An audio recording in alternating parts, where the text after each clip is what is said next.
Karibu sana. My name is Tamara Patience, and as usual, I am joined in studio by the man himself, Emmanuel Bosire. So, what time is it now? It is the time where we talk about what is happening in the political scene, who did what, where, why, na ili cost, how much. Yes, that is what we are digesting here in the political scene. So, of course, starting us off, a lot has been happening over the weekend, and one is the burial of the former KOTU leader, that is Rajabu Mwondi. And what we saw this weekend was the Azimio la Umoja leader, that is Raila Odinga, akimwambia President William Ruto that your statements are careless, you know. And this is in regards to mambo ni matatu. Mambo ni mangapi? Mambo ni matatu. Mambo ni you just had to. Mambo ni matatu. That is over Ruto's remarks over the sugar cartels. Mambo ni yepi, Emmanuel? Mambo ni matatu ya kwanza. Hama taifa letu la Kenya. La pili, uende kwa jela. Na ya tatu, uende mbinguni. Kwa baba mapema. Kwa baba. Yes. Na umesema yeye ni kashaenda. Hatujui. But we can just listen to what the Azimio la Umoja leader said, and then we'll be right back.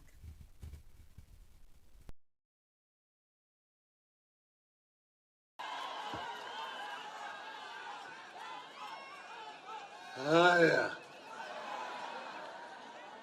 jamii ya rafiki yangu marehemu mwenda zake Rajabu Wellington Mwondi, wananchi wote ambao wamefika hapa siku ya leo, abandu bose mirembe handi muli moyo,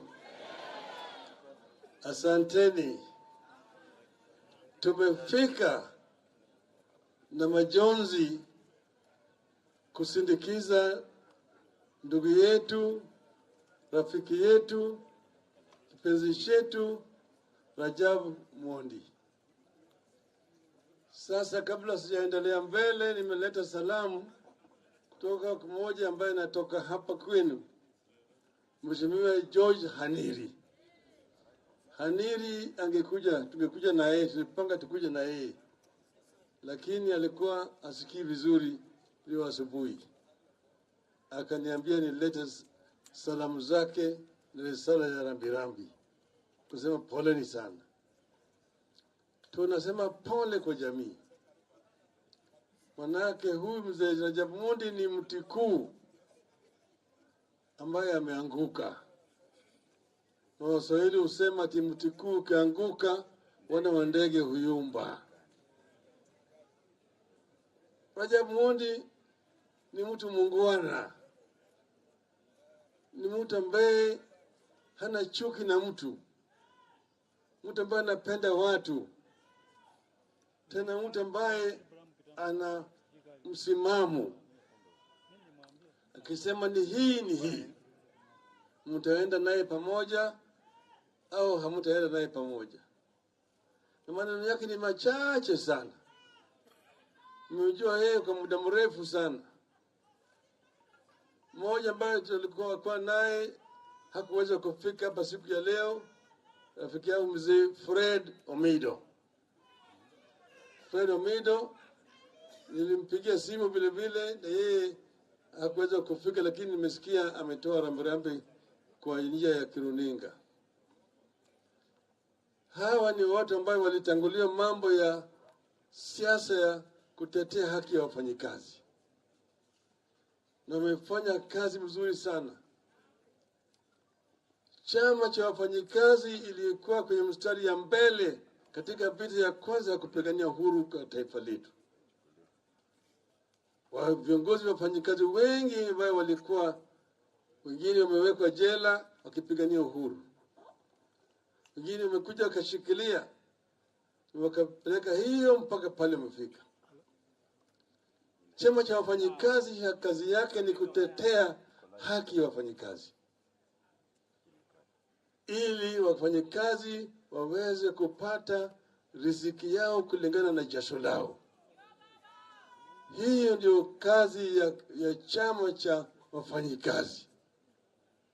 na hiyo imetanza zamani zaidi, wakati kazi ya viwanda na kilimo ya biashara ilianza, na wale ambao walikuwa ni wale matajiri walikuwa wananyonya jasho la wafanyikazi.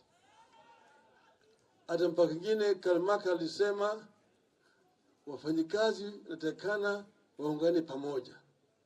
Said that workers of the world unite. You have nothing to lose but your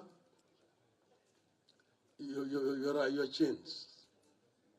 Yani wafanyikazi ungani pamoja, hakuna kitu ambacho mnapoteza japokuwa ni ile nyororo yenu. Hapo ndio kazi ya shirika ya wafanyikazi ikaanza wakati huo. Ati ili mweze kuongea na mwajiri na nguvu mpaka nyinyi mkuje pamoja, muungane pamoja. Hiyo ndio kazi ya chama cha wafanyikazi. Lakini sasa kama chama cha wafanyikazi inaingiana na serikali, hapo kunakuwa na shida.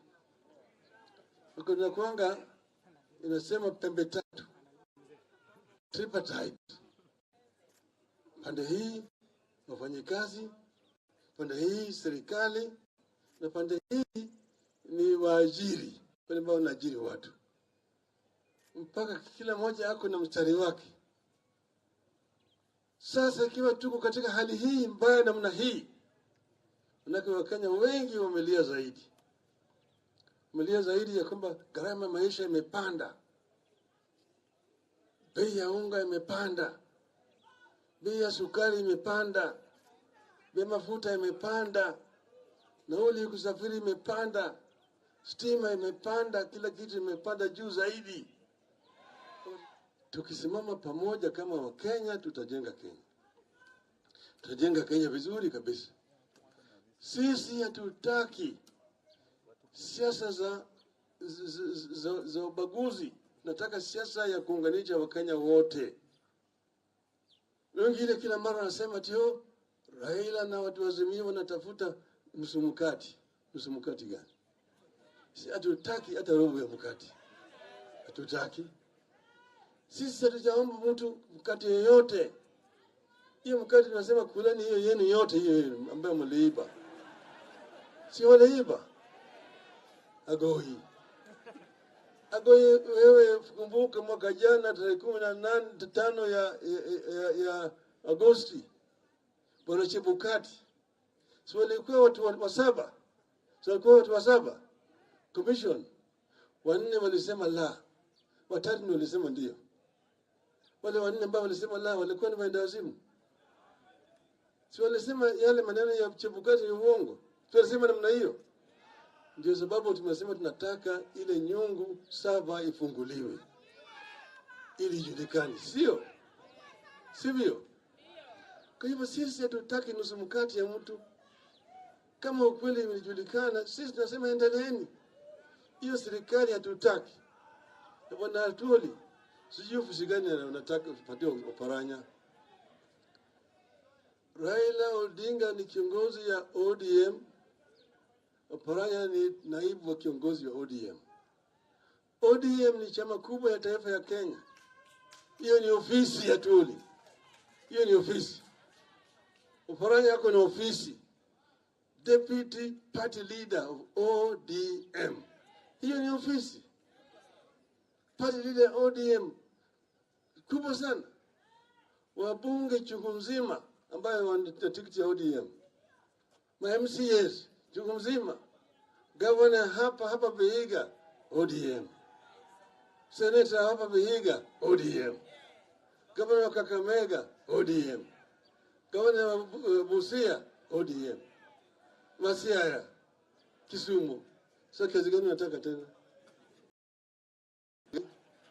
Wache wale wengine wakae kwa serikali na wengine wakae kwa upinzani ili waweze kutetea haki ya wananchi. Kama serikali inafanya mbaya, wanatetea. Mwisho ni mambo ya sukari. Eneo hii yote ni wakulima ya sukari.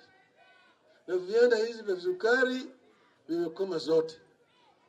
Zoya, Mumias, Miwani, Chemelil, Muhoroni, Soni, zote ziko na shida mingi zaidi.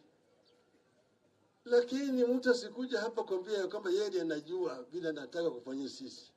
Mpaka watu wote washirikiane pamoja. Mtu anakuja alafu anatisha watu. Anasema ati wewe utahama, nitakuweka wewe jela, au wewe utaenda kwa Mungu. Hiyo ni mazungumzo aina gani? Sasa Kenya hii imekuwa ni yake. Anakuambia wewe toka. Na wewe umezaliwa hapa Kenya hii, ni nchi yako wewe unajua. Mtu anamwambia wewe hama. Uhama wewe wapi? Alafu hama sivyo peleke yeye kwa jela. Yeye ndiye anakushtaki wewe na yeye anafunga wewe. Tayari amesema nitakupeleka wewe jela. 3, atakupeleka kwa Mungu. Anakusema atakuua. Hiyo ni utawala aina gani hiyo? Hiyo ni Kenya gani hiyo? Na hiyo bila nasema juzi tumeona vile vijana wetu wapigwa risasi kwa sababu walikuwa wanafanya maandamano. Kwa hivyo tuko katika hali ya hatari katika nchi hii. Tusipojihadhari, Kenya mtapata mahali ambaye mtu anashikwa namna hii, anatoroka na haonekani. Sisi kama utawala ya Papadok kule wa Haiti. Wanawake kama mtu anaweza kutisha na yeye ana nguvu, anamwambia wewe usipohama nitakuweka wewe jela au nitakuua wewe uende kwa Mungu yako. Hiyo ni utawala mzuri hiyo. Hiyo ni utawala mzuri hiyo. Vitisho kama hivyo hatutaki. Vitisho kama hivyo hatutaki. Hiyo ninasema careless talk. Wanatuli.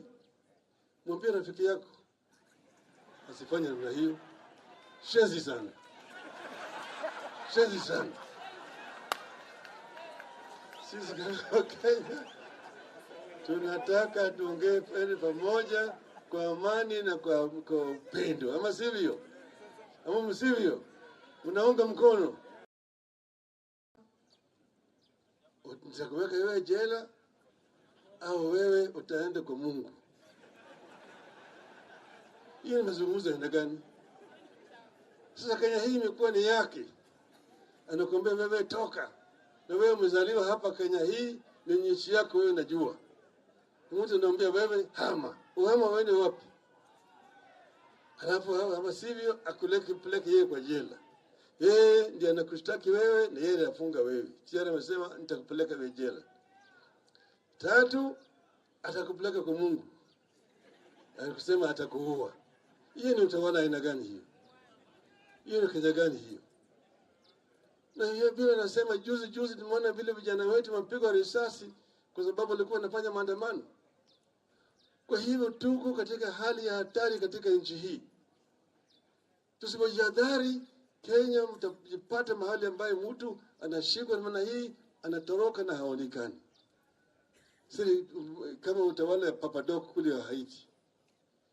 Wanawake kama mtu anaweza kutisha na yeye ana nguvu, anamwambia wewe usipohama nitakuweka wewe jela au nitakuua wewe uende kwa Mungu yako. Hiyo ni utawala mzuri hiyo. Hiyo ni utawala mzuri hiyo. Vitisho kama hivyo hatutaki. Vitisho kama hivyo hatutaki. Hiyo ninasema careless talk. Wanatuli. Mwambie rafiki yako asifanye namna hiyo. Shenzi sana. Shenzi sana. Sisi kama Kenya tunataka tuongee pamoja kwa amani na kwa upendo. Ama sivyo? Ama msivyo? Unaunga mkono. Unaunga mkono. Nasema Mola aweke ndugu yetu pale pema peponi. Nakwambia wamesema ni careless talk, careless talk.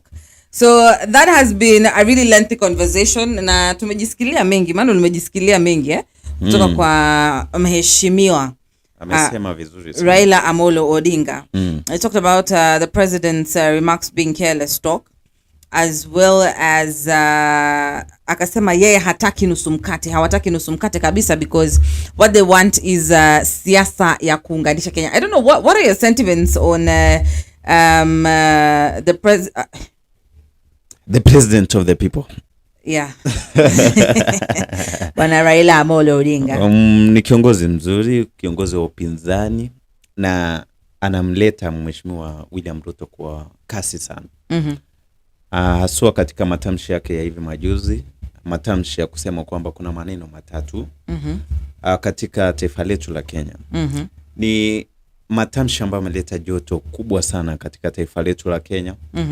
Watu wengi haswa hawajaelewa sehemu ile ya kwenda mbinguni ni sehemu gani ile. Naam. Pale ambapo kila mtu anataka kujikita katika kwenda mbinguni ni kuuliwa. Kwenda mbinguni ni siku zako za kuishi kukatizwa. Kwenda mbinguni ambayo Mheshimiwa William Ruto alikuwa anamaanisha si ile ambao Wakenya wengi wanajaribu kusema. Haswa Mheshimiwa Raila Odinga anasema kwamba ni vitisho ambavyo Mheshimiwa William Ruto anatupa katika taifa la Kenya. Na vitisho kama hivyo ndivyo watu hawataki. Kwa kweli unapoangalia katiba yetu ya mwaka 2010, katiba ya 2010, imeweza kupeana uhuru kwa kila mmoja. Hata uhuru ule ambapo unakupa uwezo wa kuweza kufika katika koti na kuweza kujitetea kama binadamu kwa kosa lolote lile ambalo umeweza kulifanya. Ni kweli kwamba kuna watu ama kuna washukiwa ambao wamehusika sana na kuanguka kwa kampuni ya Mumias, ambao Mheshimiwa William Ruto alikuwa anawamlika na kuambia kwamba hawana budi tena bali kufuata yale mambo matatu. Lakini vile vile wao hawa washukiwa, katiba imeweza kuwapa fursa ya kuweza kusikizwa na kuweza kujitetea katika koti yoyote katika taifa letu la Kenya. Kwa hivyo Mheshimiwa Baba Raila Odinga anaposema kwamba ni vitisho ambavyo sisi hatuvitaki, ni kujaribu kutetea katiba. Ya kwamba uwe mbaya kiasi kipi, katiba ya Kenya imeweza kukupa ule uwezo wa kuweza kufikishwa katika koti, na pale kotini ukaweza kujitetea na koti kaweze kuamuru ni nini itakufanyia. Kwa hivyo koti yenyewe ndio ingeweza kupeana amri kama hiyo. Ikumbuke vile vile hakuna fursa ya kuruhusu mtu kuuliwa. In as much you can kill but you cannot be killed as a punishment to what you've done in a court of law. So what Mheshimiwa Raila Odinga could be saying on the other terms is that the president is giving out threats to the country, especially to corrupt officials. Now, when you look it from the other side, saying that we are fighting corruption, you cannot fight corruption with a soft voice. You must have come up clear, condemn corruption with the most powerful words that you can find, and mean the business that we're fighting a war on corruption. So what Mheshimiwa Raila Odinga could have said is that if you are corrupt, then the government has started a war, a serious war on you, and then it's either now you stop your corruption, it's either you stop doing any graft cases, and then make your hands to be clean as possible. Kwa upande mwingine ameweza kusema shenzi sana. Do you know that term? Oh yes, very much yes. Ina mwenyewe ambaye aliambiwa amesema shenzi sana. Pass this message to your friend. Pass it. You know, immediately after the election, Shenzi, Mr. Shenzi, that's Mr. Toli, I decided to decamp out of Azimio and join Kenya Kwanza. Yes. Now his friendship since then with Mheshimiwa Raila Odinga changed and took out a different position. So when he was referring to Shenzi Sana, he was telling him now that he is very close to the president, that to stop giving out threats to the Kenyans and citizens at large. Shenzi Sana is one of the terms that could, you remember there are some names that seemed to be a threat to our national security, and then they are online. They have been limited in its usage. One of them ile ya Sipangwingu. So it's a term that was used during politics campaign, and it seemed to be a threat to our security as a country.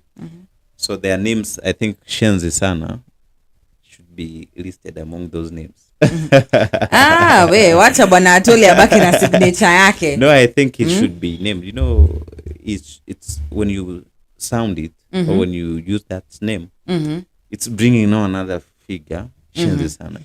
It's like vulgar, ni kama matusi. Yeah, it's a name that if now you use it to a president, I think it will be sounding different. Oh yes. Unlike during campaigns.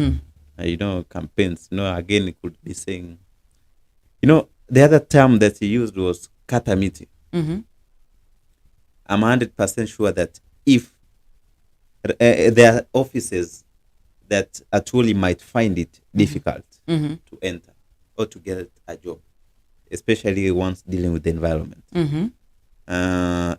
Kata miti, it's going against the environment laws. Yeah. So if he might find it very hard, and he possibly could have found it hard. There's this minister who was given a job under wildlife, and then the following day, walipokuwa naangalia his Facebook accounts. Oh yes. You remember? I can't remember the name. He came from Coast. The following day, kazi iliisha. Of only a statement he had made in Facebook. Kitambo sana. Kitambo labda haikuwa inahusika. Yes. So the competitors and the enemies, you know, when you're going for an interview for a big job, everything lazima imulikwe. Oh, definitely. Hiyo mtandao.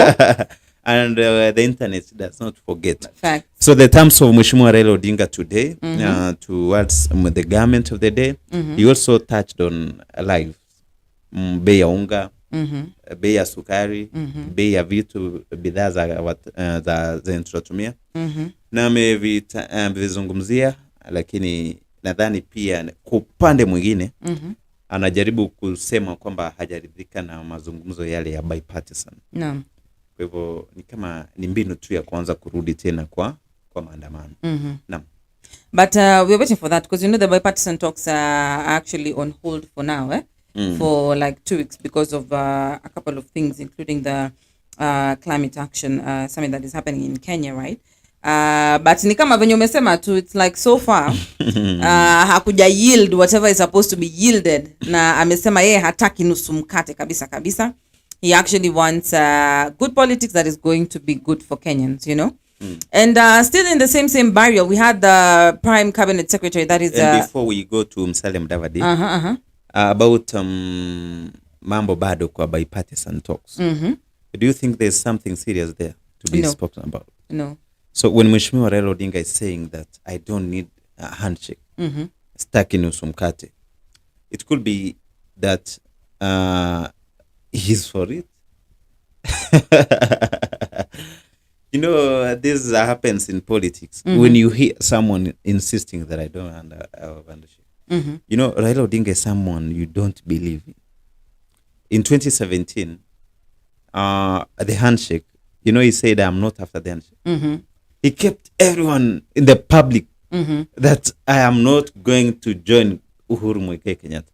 Uhuru ni mtoto kwangu. And then for that big, great event to happen, ilichukua watu wengi na surprise sana. Yeah. So when Mheshimiwa Raila Odinga says some things, there are words that you cannot trust from him. When he says, I don't want handshake, you might find it happening. So probably the talks have already been sealed, eh? Yeah. But we'll never know. We'll know 2 months from now, most probably. So as I said earlier, the Prime Cabinet Secretary, that is Musalia Mudavadi, while speaking in, that is Hamisi Sub-County in Vihiga County, where he had attended the burial for the late AJAABU Mundi, who was a former KOTU chairman. So he actually told of Azimio la Umoja, telling them that, number one, IEBC does not vote. You know, the commissioners do not vote. And number two, they do not determine the person who will lead the country. It's actually the people. And this is due to the ongoing prioritization of the reconstruction of the IEBC, as well as the audit of the 2022 general elections or presidential poll results. That is as per the National Dialogue team, walitoa their priority, you know. Na akiongea kule alisema it's time watu wakae chini sasa na waanze kufocus on the 2027 general elections, or they start preparing for the 2027 general elections instead of sitting down and crying over elections zenye zishafanyika, you know. The results are out. So we're just going to take a look at Mudavadi's sentiments, and then we'll be right back to Chambua.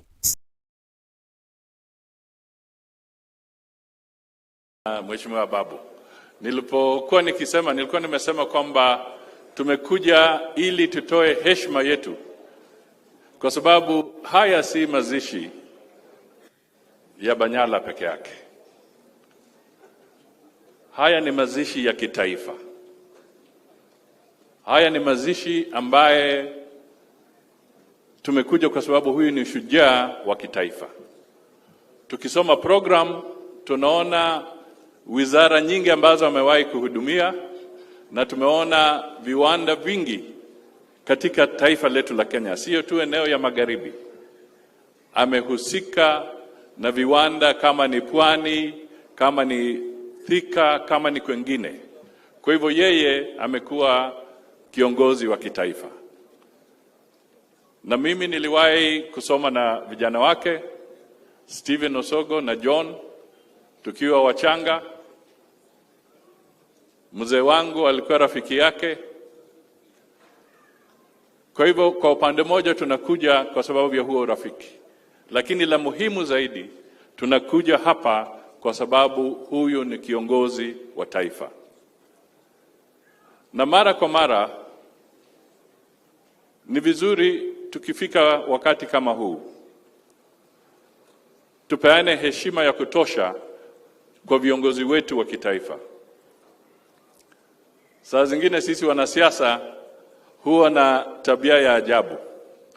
Unafika kwa mazishi pahali, hata unasahau kutoa ujumbe kwa jamii, unaongea tu mambo mengine.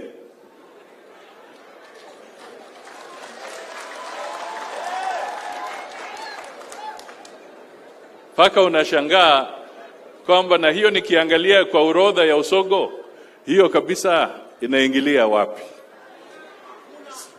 Inaingilia pahali popote.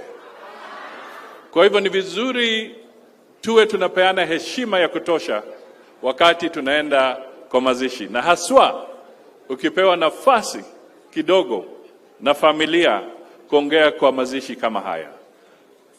Mimi nataka tu niseme kwamba mheshimiwa alikuwa mtu mkarimu. Hata nikapata kitabu chake ambacho ameweka autograph, niko nacho. Na yeye ana historia kubwa sana. Kwa hivyo mkipata nafasi, wala hamjashika kile kitabu, mimi nikuomba mtafute kitabu chake pia mpate nafasi ya kuangalia. Familia ya Osogo kwa kijumla imechangia sana taifa letu. Ndugu wa James ambaye alikuwa mkubwa wa elimu katika taifa letu, tena akachangia sana mambo ambayo tunajivunia sasa.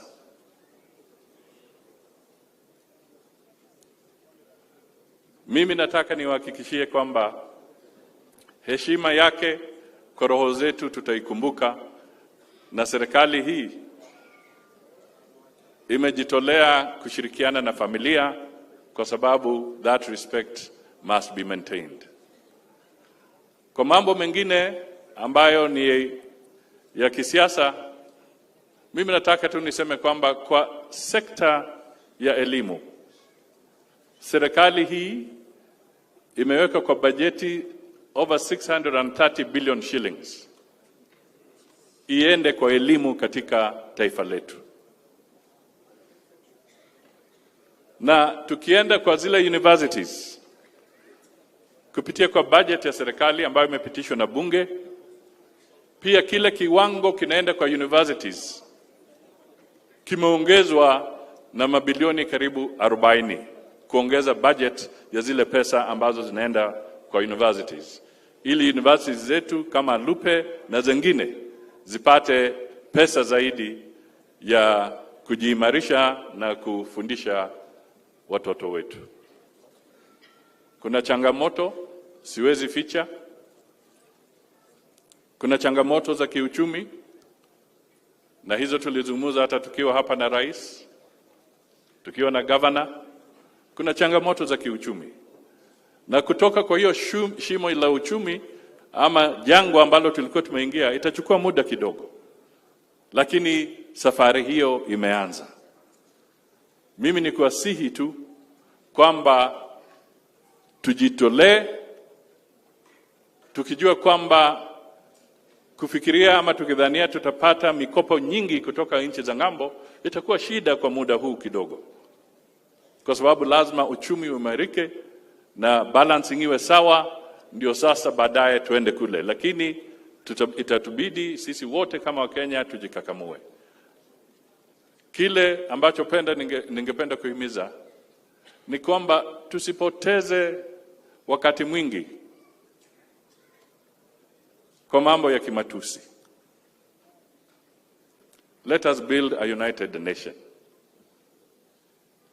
Hata ukiwa kwa mrengo gani, lakini tuje pamoja.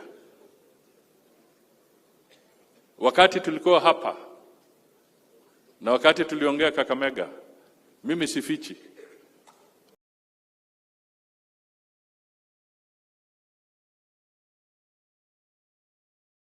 And we are back. So that was the Prime Cabinet Secretary Musalia Mudavadi. Producer, tuacha hapa tunazubaa. Is a prime Cabinet Secretary. Prime Cabinet Secretary is now lecturing Kenyans matters to do with the IEBC. And yet his job is nowhere to be seen in the Constitution. Anyway, let's now talk about what he's saying about elections.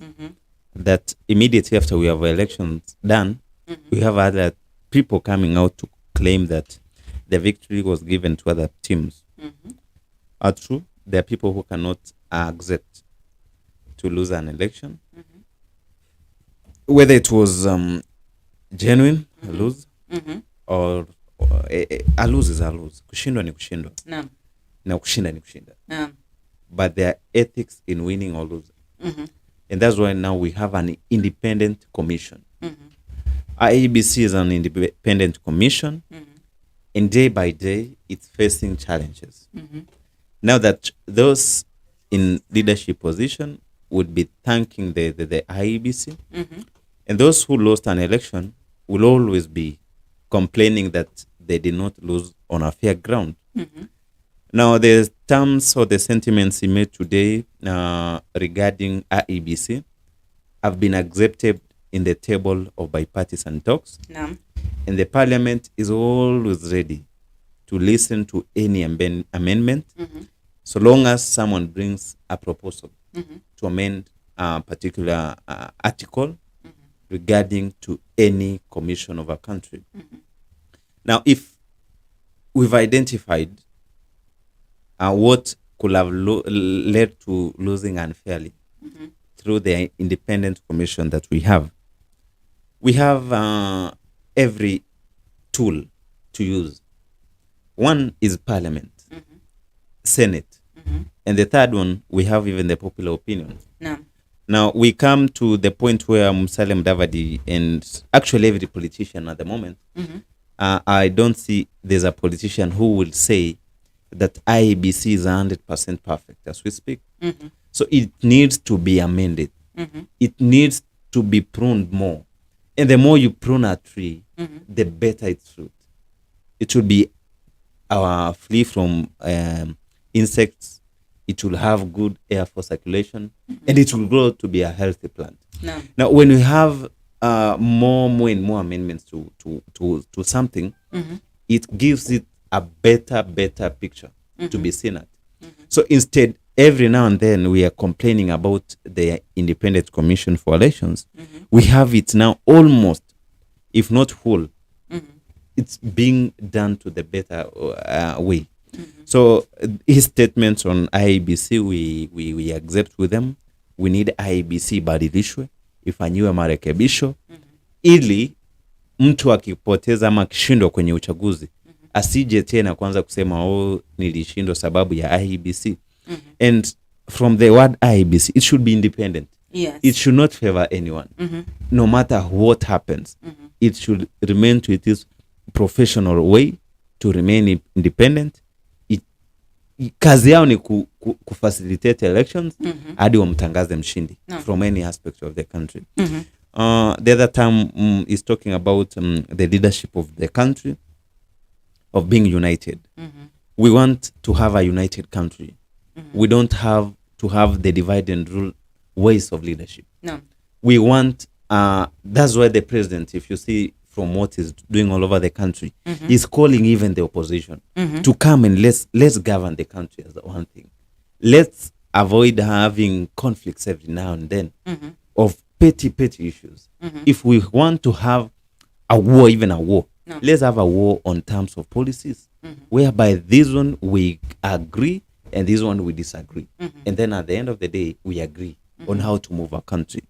The sentiments of a united country are welcomed. We want a united country whereby you are in any part of the country and you feel that you are Kenyan. We don't want to go to marginalized areas up to this season. We don't want to have whereby other areas are leading in development and other areas are still lagging behind. When an area lags behind, meaning as a country we're lagging behind. And in most cases, if it must be that a section of a country must lag behind, let it be not lagging behind of whom do you support in election, to what ideologies do you subscribe to. We want to have a united country from those areas that voted in the government of the day, even those who did not vote in. After all, election is a pure reflection of democracy. You know, we don't, we at the moment we believe in a democratic government. We don't have anarchy government at the moment. Neither do we have inheritance government. We have a democratic government. And if you want to believe that this democracy gave you a win, you still want to believe that even those who did not vote for you, they participated their democratic right of voting you or not in the election. You also talked about the difficult situation for countries. Yeah, it's true that many Kenyans are suffering now that they are in government.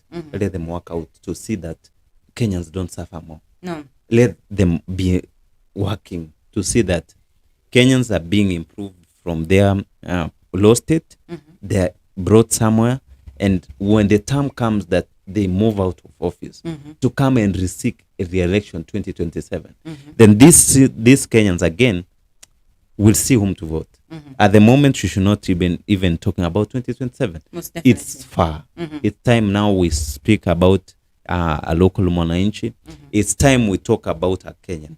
It's time we talk about bei ya vitu. Bei ya vitu fulani. It's time we talk about employment opportunities. It's time we talk about sporting. It's time we talk about talents of our country. It's time we talk about the GDP of our country. How do we grow it? We want to grow as a country and move to next steps as we move forward. Most definitely, and even the cabinet secretary himself, the prime cabinet secretary, ni wakati wa focus on the growth of the nation, you know, instead of focusing on siasa pia. So anyway, as we continue about focusing on a growth of a nation, so earlier on today, the Ethics and Anti-Corruption Commission gave county governments 60 days to set an internal audit unit as well as an asset registry unit. And this is to prevent the loss of public resources. So the CEO actually, Twalib Mubarak, said that this will help in fighting corruption.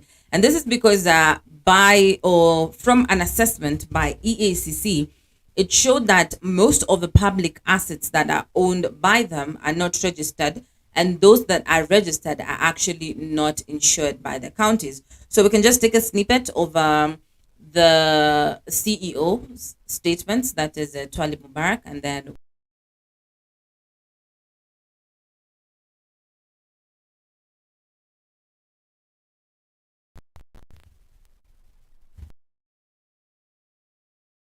remove the merchants of graft from an institution and replace them with others.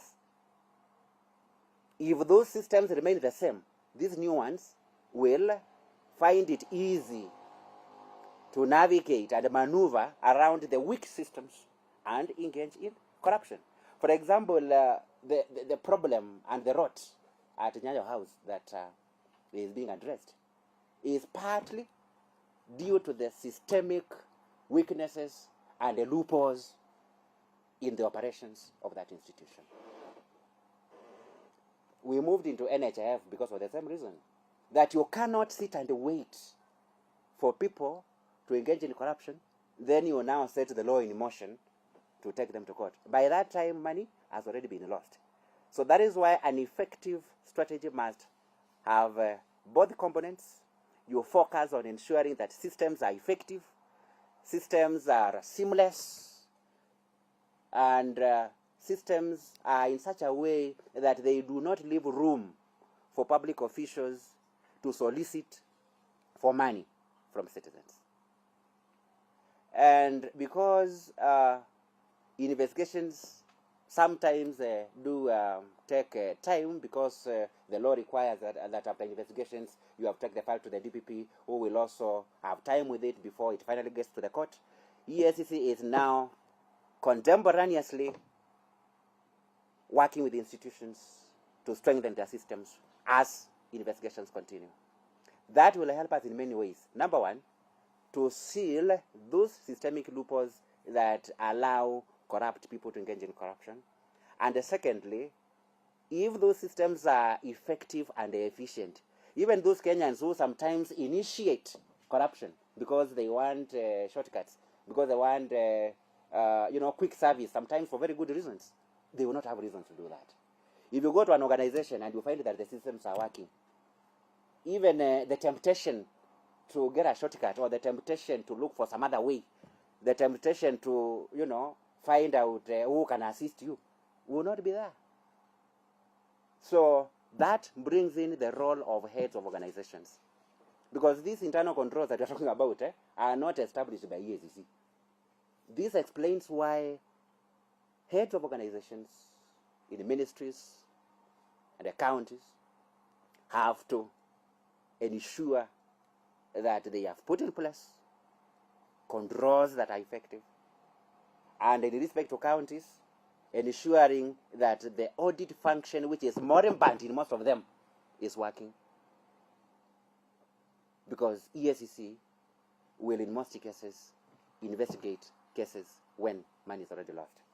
So what have we done? We have asked the governors in that communication that has been sent to the governors and the county speakers to take note of these malpractices and these shortfalls and these accountability deficits that have been identified in that exercise, and correct them while EACC continues with investigations in specific cases.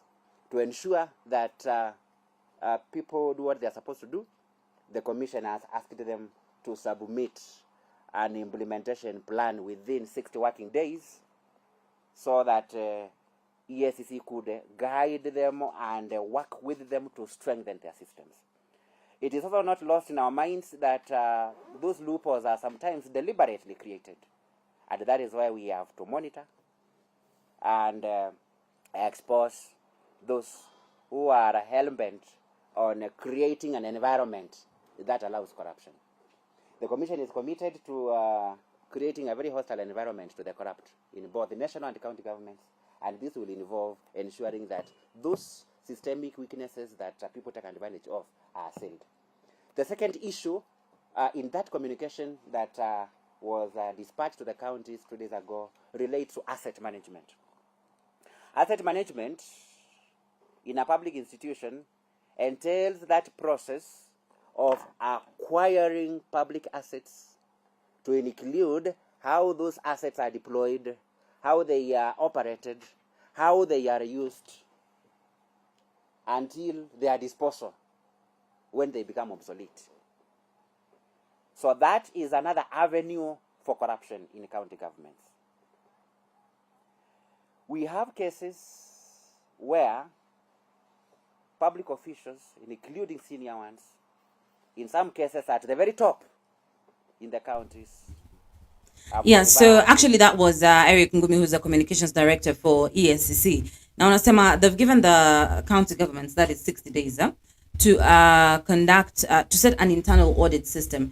Yani, by this, what they mean is that anytime money is spent, there has to be a system that shows how much money has been spent, where it has gone to, as well as anytime they purchase any asset, there has to be a system that shows what asset has actually been purchased, because they're saying a lot of assets are owned, especially by the devolved government, but the assets are not registered, and those that are registered are actually not insured by the county. So, yuko maoni yako waona vipi, Emmanuel, in regards to the directive by the Ethics and Anti-Corruption Commission? That's a good step they've taken. And also it should be done always. You know, it's like having a budget. Tell us how much do you want to spend in this particular aspect. So when you bring about interior auditing, this brings now the fact of accountability. No. The government gives you this money. How are you able to use it? Have you been using it? Which one went to recurring bills? Which one did you pay the debts? Which one did you allocate to this ministry? Which one did you employ new workers? Which one did you? So that's the main, actually, the main role of interior auditing. And it calls about, it's a tool actually to fight corruption. No. One of the tools to fight corruption is using interior auditing, whereby you as a county, through the county auditor, is able to give an audit on how the county spends money, especially the money that it raises from the national government. You know, one of the sources of revenue for county governments is that money comes from national government. No. Now the government has found money. It's allocated to you as a county. Now through the county government of the senator and the governor, give us an audit. The government, you know, will always do its own audit. And for the government to do an audit, one of the tools to use it is the audit of the internal. So you as a county, you give us first your audit, and then the government, through the government auditor, audits what you provided. If they tally, well, if they don't, there's a suspicion of corruption, and you come to account for it. Most definitely. And I also second you, that is a really good move to actually know or to establish the accountability of the funds that are being given to the county governments, where they're going to, who they're going to, what has been done, and what is the outcome, or where has the money gone to. Your PNR reduce the level of corruption in the counties, you know. And we are seeing that as a good move. So we are looking forward to seeing a stable nation, as well as a sane nation, as well as a corrupt-free nation, or a corrupt-reduced nation. We can't have a corrupt-free country. No, and nimesema corrupt-reduced nation. We only reduce the corruption cases and take the step, a country to the next step. This also is an indication that the government is working out. Most definitely. It's working out. We want to see the country being transformed. And how do you transform the government or the country? First, if you want to transform the country, the first thing you ever start with, it's corruption. Yeah. Because if we account for this, do you know how much billions the government loses to corrupt people, to corrupt deals and scandals? If those money were to be used well, without stealing it, let's say if you steal at least 20%. If the 80% was to be used in what it was allocated for, then in our country like Kenya, we could be very far. Most definitely. Which number we rank in corruption over the globe? Is it number? I don't want to say, but let's say this. We'll be among the top leading countries in terms to dealing with corruption. Yes, most definitely. Now, if we work out to finish corruption as a country, we'll have a clean country. You can't even believe this is our country. Most definitely. How 1 billion, only 1 billion, you transform a county by far. You build new roads. You connect people with electricity. You give people access to water. You will bring out Inua Jamii projects, the ones the government's now doing now, with only 1 billion. It's a lot of money. Most definitely. Now, we are looking forward to seeing the progress. Not looking forward. We want a transformed country. Yes, most we definitely. We don't want corrupt people. Most definitely. If you are really corrupt, we will even ask the Law Society of Kenya to allow us for only a moment of 1 year deal with those people so that we take them to heaven. They will only allow us. We clean this mess for once and all, and we'll have a clean country. You know, many people are crying. Kenyans are suffering. And yet in this same country, we have people who live beyond means. No. And when you take a look at how they got their riches, it's by stealing Kenyans' money. You find a politician goes to politics without money.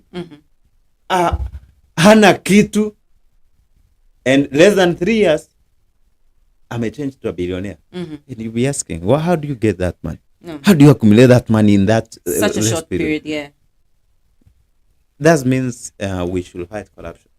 And I agree that hapo Law Society of Kenya watu allow they allow Mr. President to deal with them. We'll have a clean country. Circumference. Nani hayo Emmanuel amesema. You know, let's say those developed countries, the first tool that they always use to transform their country, it's by fighting corruption. No. If now you have a disciplined country whereby you know it's wrong to accept or to give out an handout, you'll have a clean country. You know, in America, they don't respect you with money or without. The first thing is, do you follow the rule of law? Is this right for you to do? Are you doing the right thing?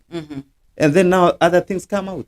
But when you have a country whereby those with money speak, when will this without money speak and be heard in our country?